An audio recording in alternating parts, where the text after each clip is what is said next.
I think this is one of those laptops that sounds cool in a sci-fi movie, but I'm not sure if it's going to be practical for everyday life.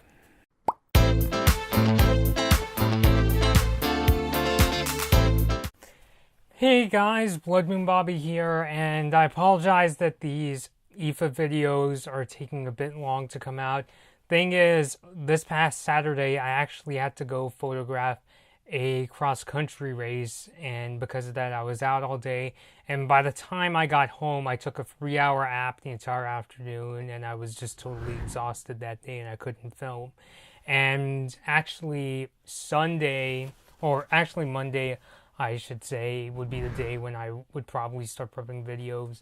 Unfortunately, I was out car shopping with my family, so yeah, remind me if I ever say, oh, the fam wants to go out and buy a car, if I start buying a car, somebody please remind me that could potentially take hours just in terms of working out a good deal with the dealership and things like that. So yeah, I apologize that these videos are still coming out. And I know IFA is pretty much wrapping up in Berlin, but since there's quite a few things I wanted to talk about, I figure I may as well tell you about it. And this particular product that I'm going to be talking about in this video is probably the most interesting thing I've seen so far. This IFA has just kind of been a very generic show. Not the show itself, but I mean this year's shows in particular has been kind of meh. It just kind of feels like your typical computer and cell phone show. No real big surprises that I've seen. But this laptop is probably the closest I've seen come to a surprise at the IFA Tech Show in Berlin. So what are we talking about? We're talking about the Lenovo Yoga Book C930, which if you've seen my thumbnail, you'll notice that it actually doesn't have a keyboard or a physical keyboard. It's actually got an e-ink screen on one side and a color screen on one side. So you could actually use that e-ink screen for three things. You can use it as an e-reader, you could use it as a keyboard, which I'm kind of on, and you can also use it to take notes, like if you're going to a college lecture and you want to take notes that your professor is giving out. The color screen itself actually has a 10.8-inch QHD 2K IPS display, and yes, either side can fold into a tablet, so you could either use the e-ink screen or the color screen on its own. So maybe you could fold it over to the color screen if you're watching a movie, or if you're reading a book, you can just use the e-ink screen on its own. Like I said before, the e-ink screen can be used as a keyboard on its own. Lenovo says that to help users out, it'll actually give audio and haptic feedback, so each time when you press on a key you could feel the click of the key.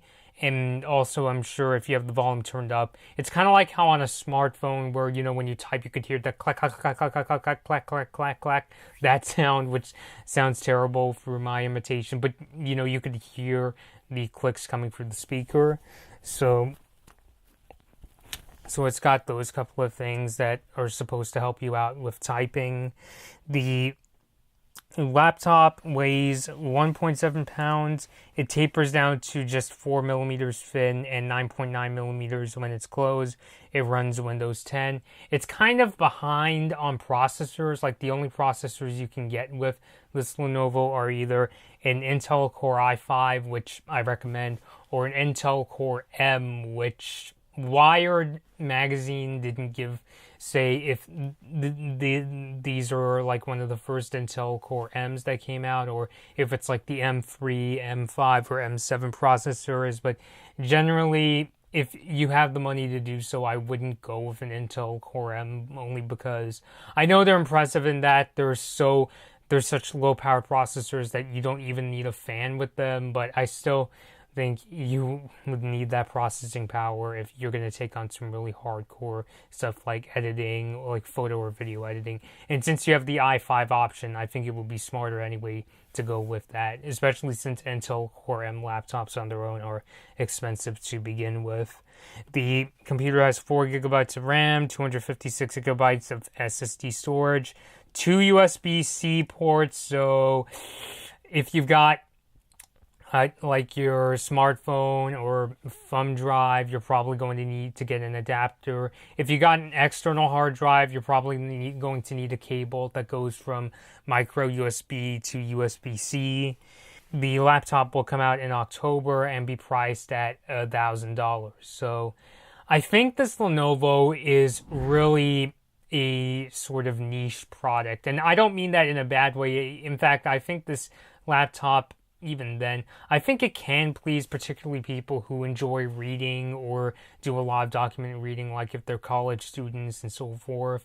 But even then, I would imagine many people that buy a laptop also need a physical keyboard. And from my experience of using keys that don't like keyboards that aren't physical, they're just the flat surface, like on something like the original Microsoft Surface, you may remember there was the touch cover, which was just a flat cover with keys on it.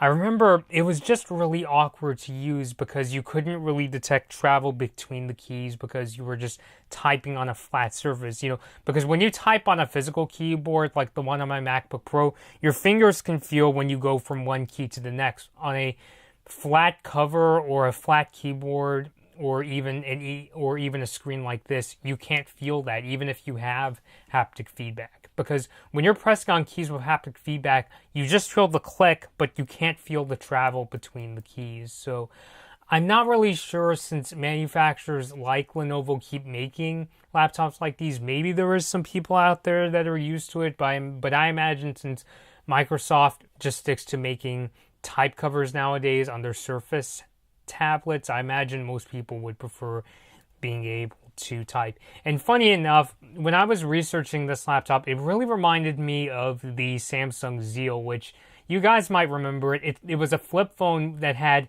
e-ink keys, and the cool thing was that if you flip the phone up like a typical cell phone or dumb phone, whatever you want to call it, it had numerical keys, but if you flipped it on its side and opened it up, you would actually get a QWERTY keyboard, and that was because the keys were basically tiny e-ink screens, so they would change depending on the orientation of how you opened up the phone. So I think it would actually be kind of interesting, albeit you'll lose the ability to like take notes or draw, but you could probably draw on the screen. But I would honestly like to see a manufacturer come out with a laptop with an e-ink keyboard. In fact, maybe you could even do a thing where, like, maybe if you speak a second language, like let's say if you're typing in English but you want to send like a dot, or if you're studying in a country like Germany or France, the keyboard can switch over so that you can get the letters with the accents.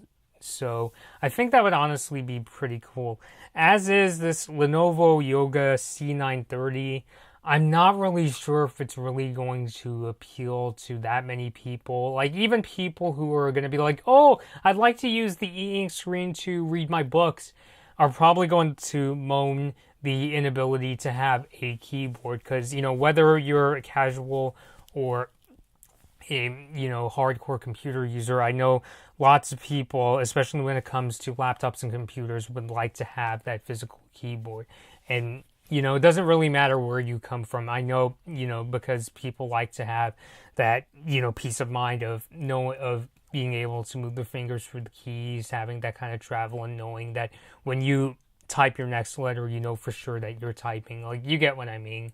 It's just, I don't really know. Like, there's definitely a kind of charm to this laptop, but please let me know your thoughts down below if you think that this laptop is going to appeal to some people, or even yourself. Like, I would really like to know. I'm not saying all this to shoot you down if you like this idea. I'm just saying I'm not really sure if, this would appeal to me or many other people I know, whether they are hardcore computer users or they're just the typical, I use a computer to type Microsoft Word documents or watch YouTube videos. So please let me know all your thoughts down below in the comments. If you have any ideas for videos, maybe there's something at IFA I missed.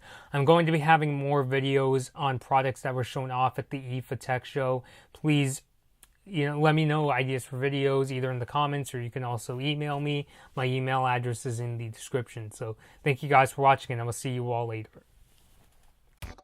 Hey guys, be sure to like this Blood Moon Bobby video if you enjoyed it. Please share this video, subscribe to my channel, and leave a comment. Be sure to ring the notification bell to be notified about my latest upload. Follow me on my social media pages at Blood Moon Bobby to find out about what I'll be covering next and for more of my opinions. Thanks for watching.